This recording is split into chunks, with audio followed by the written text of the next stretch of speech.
What's good, everybody? I am DJ Mike Torch here in the Star Power Podcast, here with Qwalitaye. And it's been some time, man. I haven't seen you in the grip, man. Sure, Different Reality's been gone for some time now. I feel like it's been a little time since you dropped. You ready? Yeah, I'm ready. What made you put out this project? So, after ball game, I really, when I dropped ball game, like the point of it after was to be like, just to keep the ball rolling. So this is just another chapter in my book, for real, so to speak. Okay, so how long did you take to do this? What was the process like? Star Power was pretty much done already. It just took some fine tuning, some mixing. So I pretty much already had these songs. There's probably maybe like 2 songs I added like last minute. So Did you get in the studio right after ball game? Yeah, I was in the studio all through ball game, after, before. Like I stay in there. So when did you decide to put this out? When did you feel like this was the right time to get back into it? I mean, how long ago was it? That was some years ago.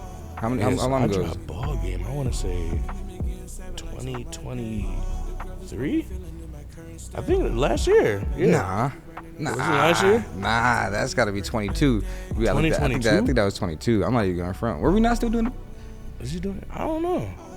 Nah, but when I dropped ball game? I don't know. Your time be going crazy. You know how we doing with music. Yeah. You could drop that shit fucking last month, and then it feel like 2 years that went by. That's just crazy. I fucking hate that shit. I'm gonna look after this, and I'm gonna be dumb mad that I couldn't remember when I dropped that shit. But is that something? I want to say it was 2023. Probably. I could be completely wrong. 22. All right. So Mike said 2022. Yeah, I could be wrong. I say 2023. We gonna figure out who's right. But that's one of those things. Is that something you think about when you're in the process of making music? Like, I know people don't be listening to music for a long period of time. People want them 30 seconds, like, I don't know, EPs. They don't really sit with projects. Right. They don't want to listen to a whole project. Right. I got friends that be complaining about 16 tracks on an album. So it's like nah. I mean, let them go to work. Let the artist showcase that they've been working. Right. I like to see a lot of quality. Appreciate that. I mean, that shit is dope as fuck. So is that something you think about, like people's mindsets on how they consume music? I would say yes and no, because like sometimes if I'm like if I fuck with a track, I'll either have to expand on it, or it might be like good the way it is. But honestly, nah. I do like kind of fuck with like the shorter tracks, kind of leave the audience like wanting more type shit. But it could go either way. If the vibe of the song is there, then I could listen to that shit. Like me and 3LC, we be listening to James Brown.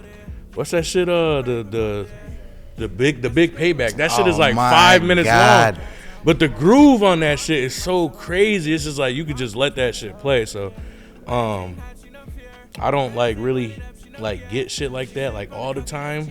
But because the audience attention span is shorter, I do try to keep it shorter, like 1:30 to 2 minutes tops. Yeah, man, those are the times way back when, man. Moms, pops, they be literally the same song, 6-7 minutes. Man, what them freestyle tracks? They be 9 minutes long. God damn, like it's stupid. 16-bar intros, like right. What is this? Get out of here. Them fucking ballads, them shits be long as hell. That's mad funny. I got a question down here, right here. How do you feel about people not supporting? Okay, wait. So then, I feel like this is also a targeted question. Should this be targeted to the people that you feel should be supporting you that aren't, or just anybody? How do you feel about people not supporting you? Like, all right, so coming from I love my city, so 413, I'll rep Springfield to the death. I love my city. But, when it comes to support, it does kind of, lack in that area. But you being an artist from here, you got to already have that mindset of, I'm just doing this because this is what I love. Hopefully people will catch on. But as far as people, not supporting, I try not to think about it because there's so many people that, reach out and tell me my music's helped them and they really fuck with this, or somebody told them that they fuck with this song, and that is what I kind of live for. If I could reach one person, if I could touch one person, if I can make one person, feel my music, that's really all I care about. So I don't really try to think about people not supporting. I just try to keep doing what I'm doing because nobody knows my ambition. Nobody knows what I'm working towards. Nobody knows how hard I'm gonna work. You feel me? Only I know that. So we're in a game of turning people to believers. Feel me? Because nobody's gonna believe you off rip here. You gotta put the work in. So that's what I'm doing. Damn, you threw me off with that one because I had all the question loaded up. Because that's true, though. It really is true. But you got to just keep moving forward as an artist and just have these blinders on. Oh, that's what the question was. Do you think it's a Springfield thing or do you think it's just a small town thing? Because this is a place where everybody knows everybody. So do you think it's just Springfield or a small town, small city? It could be Springfield. It could be a small city thing. But I feel like in every town or city, like if you ask somebody in there that's an artist, I feel like they'll probably have the same perspective. Maybe not. So at the end of the day, I could be like, oh, Springfield, this, Springfield, you know what I'm saying, that, but I feel like it's the same, everywhere. You got to turn these people to believers. Like, you got to make them believe you. Facts. Where are some places you would like to perform or like to take your music? I definitely want to go to New York. I haven't been to New York yet. I know that sounds crazy. Sheesh, it's like right there. Yeah, I know. It's 2 hours. Yeah. 2-hour drive, hour and a half if you got to have your foot. For sure. I really got to stop playing with that. Like, definitely trying to go to New York. I definitely want to perform out of LA. There's a couple places I want to go. A couple of the like the focal point venues. Like I want to be at like Toad's place. I want to perform there. There's a couple of them. When you said LA South by Southwest got popped in my head, and then I just seen this meme recently. Literally saying, this is just off top. I seen this meme recently saying that it's pretty much pointless as an artist to go out there and try to perform, which I disagree with. I disagree too. I think the network is more important. Yeah, definitely any opportunity like that, because South by Southwest been around for a while. So, and I know a couple people that did it like years ago and really, made a name for themselves. Even like worked with some big artists off of that shit. So, I would not knock a event like that, because that's a great opportunity. Man, hell no. You got videos for this project coming up? Yeah, I already got a lot of videos out. I really did a lot building up to this project.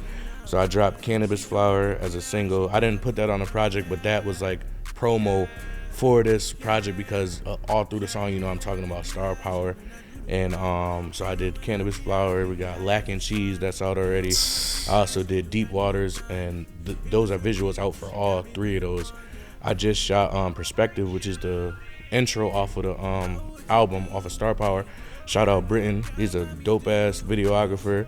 He got me right with that, so that's cool. Just saying, Sham. I know this guy. Getting the vibes right up there. When selecting music in order, you said you brought up an intro. Did you know that was gonna be an intro? Like how does that sound before? Yeah. We gotta turn that down. Definitely did an intro.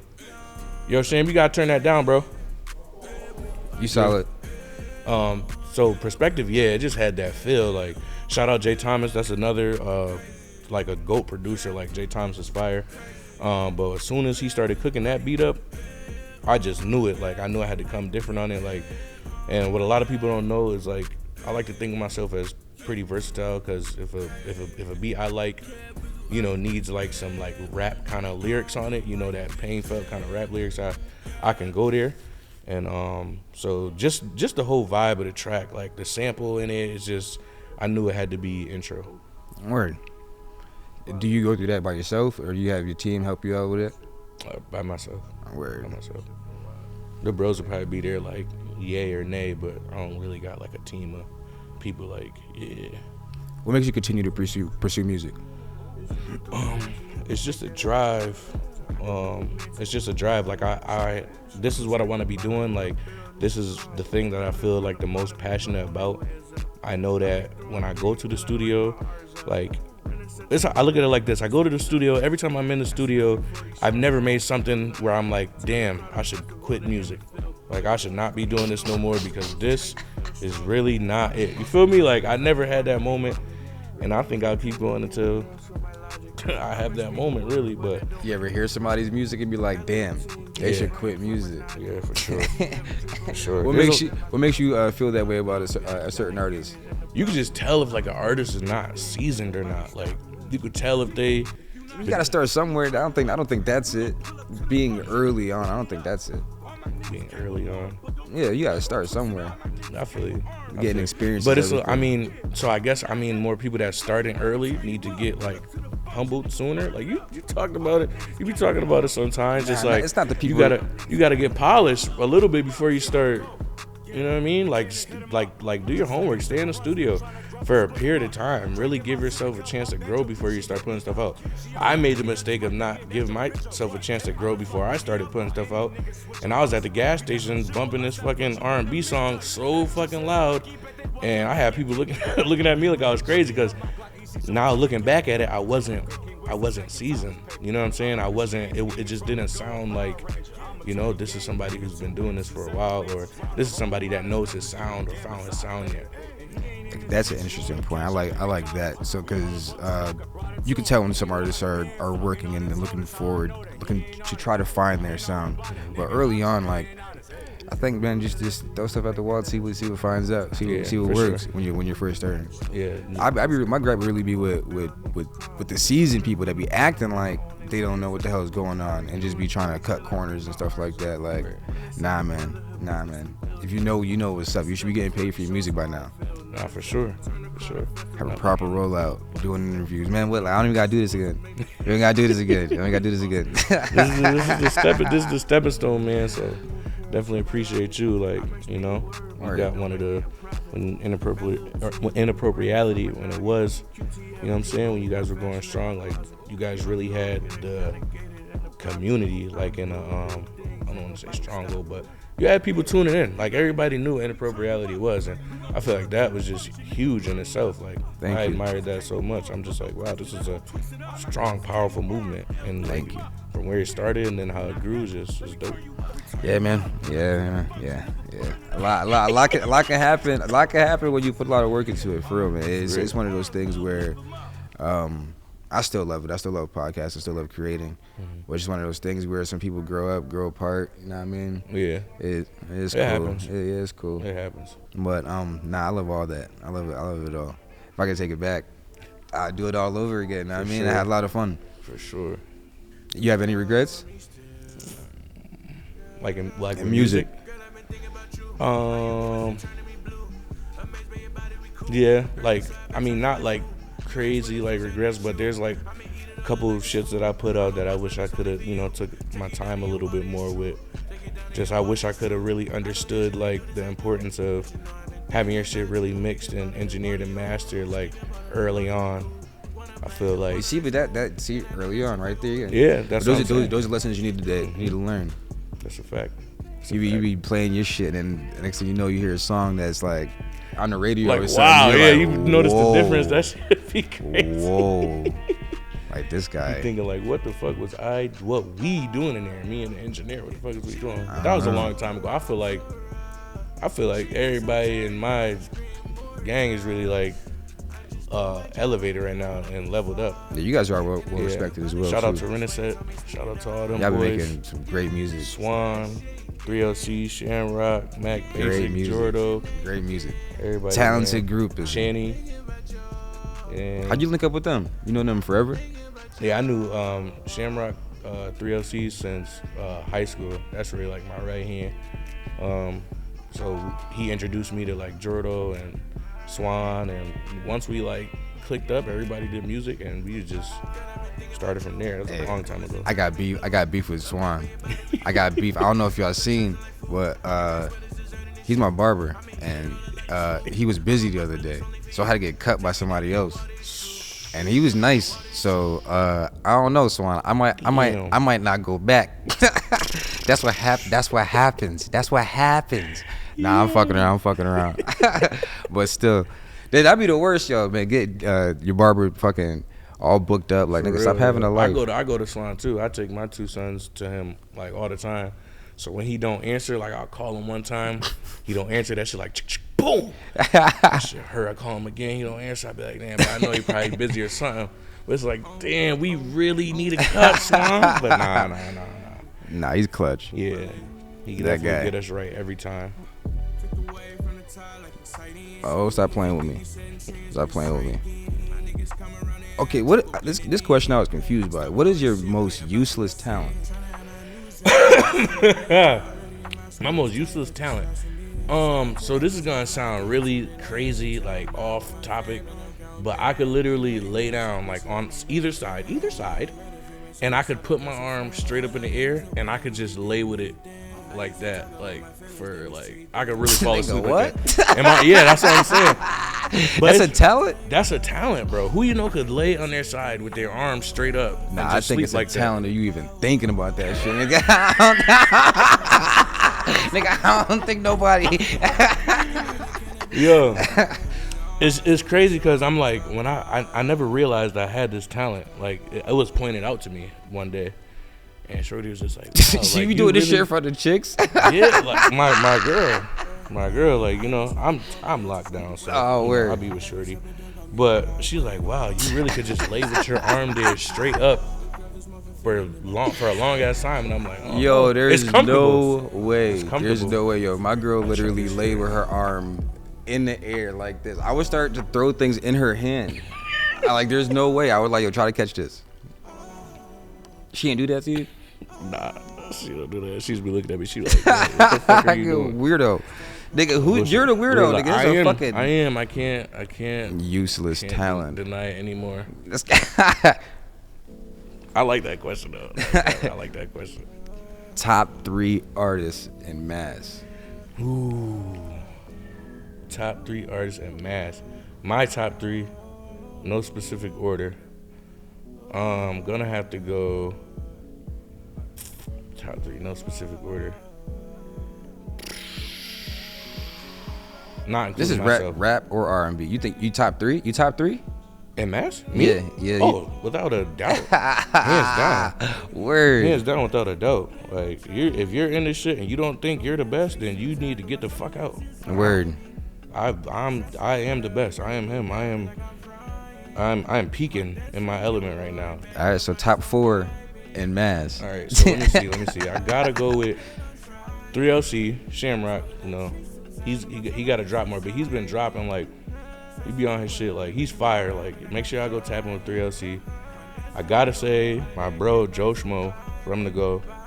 Schmo is like he's crazy right now. I feel like he's really got shit on lock. And for 3, let me see. This sound kind of biased. I ain't going front. This sound kind of biased. This sound like my friends. It sound like my friends. Nah, not even. This is like who I really like can say that I listen to, and like that's in my phone, and you know that I can really vibe out to. 3LC, Schmo, and the third one. I be playing bro music too. He don't even know. Right. For real. It's like a tie between Swan and Fabe. Like they're either one of them are like in like complete that top 3. What makes a complete artist to you? Complete artist, just being accessible. Like, cause when this is to me, when I find an artist that I really like, I want to be able to go search up like, oh, so and so live performance and it be there, or so and so, you know, live interview and it be there. You know what I'm saying? Because when you really like dive into an artist and you really fuck with them, like for me anyway, I want to see what, you know, everything's about. Like I want to see how they perform live. I want to see the rest of their catalog. So, you know, really just being active and like just having shit for their audience. Yeah. I'm big on performance. I used to dance back in the day. Used to boogie on stage and shit and whatnot. And I mean, so I'm real huge on performances, and it bothers me when I see people that have great music, and then it's just like they get on stage, they get on that mic in front of a crowd, and it's just like, oh man, like what are you doing? Yeah. As a DJ, I got to sit there and put on a fucking smile and act like I fuck with it, like yeah. But a lot of the times it's like, fuck, man, you need a lot of work to do. Like you didn't practice, you don't even know your own words, you out of breath, like. All these things, and it's hard as an artist. Like, so I don't try to really take away from like a studio artist that, you know, makes good songs in the studio, but kind of could step it up in the live aspect, because it gets pretty hard, you know, especially if you like dealing with anxiety and different shit like that. Like, it's hard to bring your A game when you know you're supposed to bring it. Nah, fuck that. You said it earlier, man. You know what you're doing, man. You doing this, you're doing it for a reason, right? Nah, for sure. What makes a complete artist is that's part of it. Being able to get in front of that crowd, getting on that stage and rock and control the crowd, too. That's a fact. I mean? That's a fact. But I just know that there's times where, you know, I could be a little nervous, but I really know how to channel my, you know, my nervous shit. And I channel it, and I just turn it into pure, like, raw energy. And it also depends on, the crowd, how much they're engaging with me. Because I could engage all day, but if I'm in a crowd that's smoked out and not really into it, it's not really going to be, Yeah, that's a good point. What it is. I performed at it was called a smoke out. Niggas is fucking slow motion. Them niggas was looking at me like, what is this nigga doing here? Like, you start questioning yourself, like, do they not fuck with me? Right, and that's when that anxiety start creeping in. You start feeling like this small, and you just be like, damn, like, I need to get the fuck out of here. But nah, and then there's been some crowds where, like, the energy is great. Like, they're doing everything. I can tell them to fucking bash their heads into the wall, and they'll, you know what I'm saying? They'll do it. It'd be those OT crowds, man. No bullshit. But those crowds, I love those crowds. Yeah, if you are a person part of that crowd that really just loves to enjoy themselves and have a good time, you are a good crowd member. Love it. Do you have a best and worst performance? I think my best performance, it was one night in Amherst at the Blue Lagoon, and it wasn't my show. It was a friend of mine's, but like all the college kids were in town, UMass, and they were on one, like they were on one. And I did a couple like lit songs like to get the crowd moving, and they fucked with it. I did Sauce and Slide. Everybody in Amherst, everybody in UMass Amherst at Blue Lagoon that night, they learned it. Nobody was being shy or bougie or whatever you want to call it. Everybody just really had a good time. It was fire. It was dope. Now, my worst performance, like, are you talking about like how I performed or like how just everything was? Either one. You could have felt horrible, or the crowd was trash, or a brawl broke out. Like, I'm gonna say at that damn smoke out, like that was horrible for me. Everybody was high as fuck. You smoke before you go on stage? Sometimes I like to smoke before I go on stage. They don't fuck with your voice? It do, kinda, but not really. But yeah. It depends. It depends on my setup that day. If I know I got my processor and shit with me, I know I could, smoke a little more. Even drinking fucks with your voice. Yeah, it does. But I do feel a little looser, like when I'm performing. Like if I know if I'm in a crowd, like an Amherst crowd, or just like a good crowd, I'll get a little more lit because I could do a little more crowd control. Right. And it'll be more fun that way. You having a party coming up? Yeah, I got a listening party coming up on 420. It's gonna be at Kai and Eli's. I cannot talk. Mike. It's gonna be on Kai and Eli's. It's gonna be at Kai and Eli's, 882 Sumner Ave. That's from 9 p.m. to 12 a.m. We're gonna have the grill on out there. There's gonna be music. We're gonna not preview, but we're gonna listen to my album. I may even, show one of my unreleased videos on the projector, But it's gonna be a real close-knit, public, family, friend event. So I'm expecting to see everybody there. Hope to see everybody Let's hope it's not snowing. Oh my God. Did you feel the earthquake? I did not feel the earthquake, but a couple people, like my cousin was like, "Oh, did you feel that?"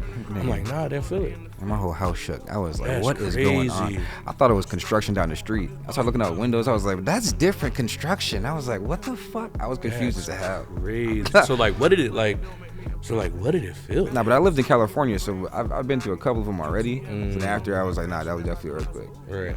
I don't know. It's just weird. It's confusing. It's confusing as fuck. So it's like everything is like everything's moving. Your world is everything's moving. You ever been on a Houdini at Six Flags? Yeah. Is it kind of like that? Like no. No. It's hard to explain. Right. It's hard to explain. Yeah. But it's just like this is not supposed to be happening. It's like I want to know what it feel like, but at the same time I don't. Fuck that. I don't want to know what it This one was light. When I happened, even the one in California when I was stationed out there.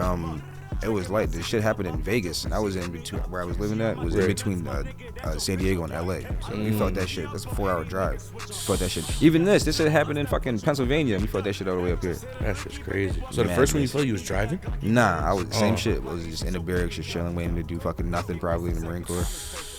And then shit just started falling off my boys' fucking shelves and stuff. I was like, what the fuck is going on? Damn. And my dumbass at that time, same shit. Because, I mean, I was in the Marine Corps. I thought a dumbass Marine ran into the building with a truck. Wow. That was my first thought. I was like, some idiot. And then fucking... How crazy was that? Has that happened before? No, but I just... No, just... But... Well, probably. I wouldn't pass no fucking Marine. Marines are stupid, man. Right. There's some real dumb Marines, especially in the infantry, man. Fucking box of rocks, bro. It's a box of rocks. They are, man. They are. The fuck? That's crazy. You be surprised. Y'all be surprised who the fuck's actually fighting for y'all country. For real, for real. You would be surprised. Niggas can't do a pull-up. That shit's madness. Oh, you see. We were talking about this a little bit ago. You see this J. Cole Kendrick shit going on? I did. What do you think about artist beef? Is it good for the culture? Yeah, I don't see nothing wrong with like some good clean beef. Pause. Nigga. I don't see nothing. I mean, you know how niggas are. Everybody's gonna say pause or something. Like you can say anything. You better had after that one, nigga. I don't even play that shit. I don't see nothing wrong with no friendly competition. I mean, I thought you was gonna say it again. I don't see nothing wrong with no competition in rap. I mean, ain't that what the shit's supposed to be about? Like, yeah. Ain't niggas supposed to be coming for niggas' heads and shit? Yeah. That's what keeps it fun. That's what keeps the shit engaging. Would you engage in anything like that? If somebody said your name on a track. If somebody said my name, I'm coming back instantly. What if it was a subliminal that they didn't say your name and you just thought they did? You gonna fucking make a track just in case? Just hold it. I don't think so because I never think. What if they have like 18 quality bars? Oh yeah, something's got to be done then. But they don't say your name because they spelled it different. I don't know. If it was brought to my attention, then yes. But honestly, I don't even think I listen to niggas enough to even hear somebody. So you only listen to people in this area? If it's not the bros, then not really. See? If it's not the bros, then not really. But I can't just.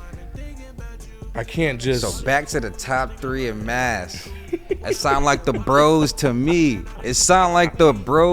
Nah, not even. You just said it. But I'm saying that's who I like listen to.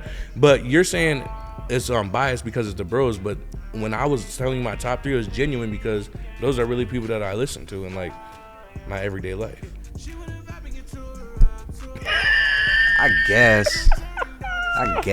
Yo, but that's one of those things where like you don't know what you don't know because I be finding new artists around here all the time. All right, let me say this. Since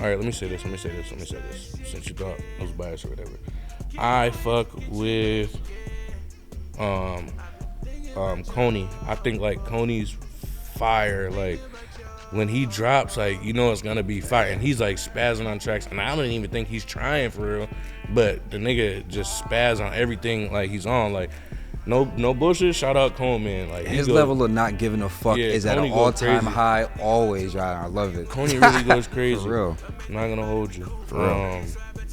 Besides him, there's not really nobody I'm seeing like really putting shit out. Like, I don't know. Yo, what Swan's doing too is real dope. I ain't gonna front. That shit. That's exactly why I had to mention his name because that shit's hard. That boy's putting in work right now. Yeah, that shit's ill. So what's next for you? What do you got lined up? My bad. You got something lined up after the project? Oh yeah, most definitely. So Star Power's done. That's out right now. Go get that on all platforms. I told myself after I put out Star Power, I was gonna put out a tape, a EP with nothing but Afro beats called Afro Qwalitaye. So you know, I'm really in my era right now, just trying to get people moving, trying to really get the vibes out. And I also got a couple. I got this new joint, and it's kind of like Cash Cobainish, if you will, but like the do. You know what I'm saying? That shit. Like I've been on that wave heavy. Like I'm really fucking with that wave. So I got some shit like that. I'm actually performing that like a little later when we shoot the live performance like scene. So y'all gonna see that. Keep watching for that. Got a little sneak peek of some new shit. Word. Last question. I like that because you're very diverse as an artist. How important do you think it is to be that? You gotta be diverse. You gotta be able to adapt to different crowds, to different scenarios. Like my thing is I wanna like be able to go anywhere and play some shit that the towns and shit will fuck with. Like that's the type of time I'm on.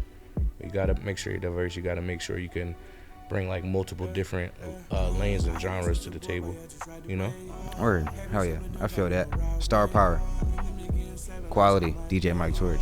Thank you for having me, man. This shit was dope as fuck. Appreciate you, bro. Hell yeah. Hell yeah. Until next time, we out this hoe. Yeah.